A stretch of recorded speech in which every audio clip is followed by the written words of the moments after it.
In this section of the course, we're going to delve into the world of third-party vendor risks. Now, before we dive deeply into the nuances, it's crucial for us to ask, what precisely does third-party vendor risk mean? Well, at its core, third-party vendor risk encompasses the potential security and operational challenges that are introduced by external entities that we collaborate with, be it vendors, suppliers, or service providers.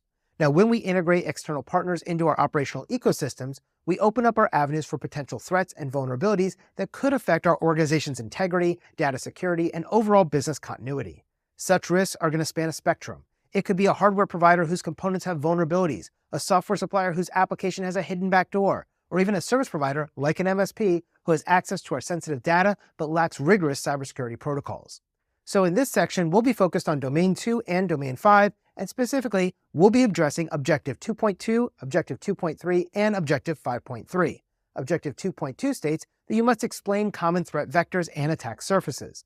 Objective 2.3 states that you must explain various types of vulnerabilities. And Objective 5.3 states that you must explain the processes associated with third-party risk assessment and management.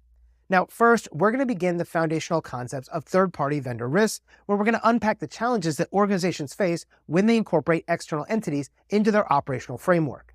Next, we'll transition into the supply chain risks. And here, we'll traverse the complexities that emerge from a global supply chain and demonstrate how intricately connected networks can be susceptible to a myriad of vulnerabilities.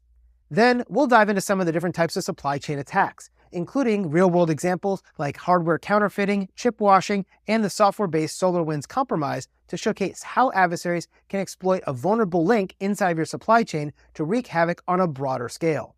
After that, we'll look at vendor assessments. Here we'll be looking at how to evaluate a vendor before formalizing your partnership, how to conduct penetration testing of your vendors, how to do the right to audit clauses on them in your contracts, and how you use methods to collect evidence of internal or external audits that your vendor is completing on your behalf. Next, we're going to move into the art and science of vendor selection and monitoring.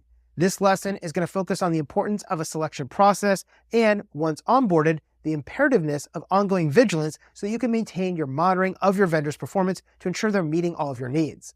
Then, we'll take a look at the world of contracts and agreements. And here we'll be underscoring the importance of a basic contract and how it can basically start the relationship between you and a vendor. And then we can talk about how the relationship can be further supported using more in-depth contracts and agreements like SLAs, MOUs, MOAs, NDAs, BPAs, and other things like that that articulate and safeguard the specifics of your partnership.